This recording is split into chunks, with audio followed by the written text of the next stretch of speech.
You're watching Picks on Politics with Dan Manarino. All right, welcome back, everybody. So let's talk about it. 6 ballot proposals for New Yorkers to vote on in addition to the candidates. A few of them have to do with affordable housing. So back with me, Henry Rossoff and Katie Honan.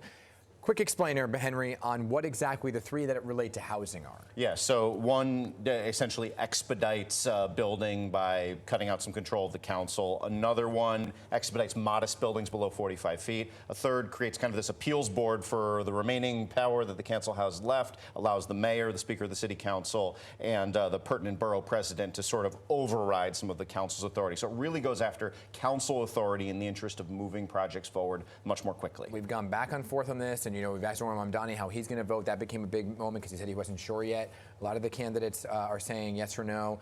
The council saying heck no. Why?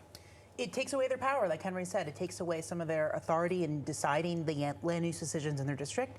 They say that the local council member, they are elected, they should not be removed from the decision-making of what kind of land use decisions are made in their districts. But the point is, you look at council districts around the city, a community board member, a city council member, that's another ULURP process, could say, we don't want this project and it's killed, whereas that's something that could benefit people around the city. So when you have a housing crisis in New York City, this is the argument for the charter to vote for the ballot provisions from City Hall.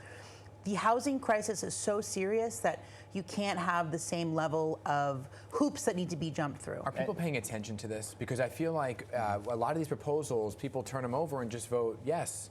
And so that's what the mayor was banking on to happen here. What do you think? I think your theory is absolutely correct. I've talked to council members that are ardently opposed to this that have privately told me that it's probably going through. Because, and they put mailers out. Yeah, you turn the ballot over, you think about your rent, you think about how hard it was to find your apartment, and you're like, more housing, more housing, more housing. And I think it's widely expected that these pass, even though they are somewhat controversial in political circles. Your John Q. public voter is going to look at this and say, more housing.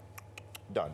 What you said, the city council has spent hundreds of thousands of dollars sending out these mailers to push against it. They had their own charter review commission that got bumped because of City Hall. But the other ballot is the number 6 question, which would change voting to having presidential. We'd all vote at the same time, which I'm not telling anyone how to vote, but as a reporter, if we're all tired now, imagine if Gotta leave it there. Gotta leave it there. And we'll be right back, everybody.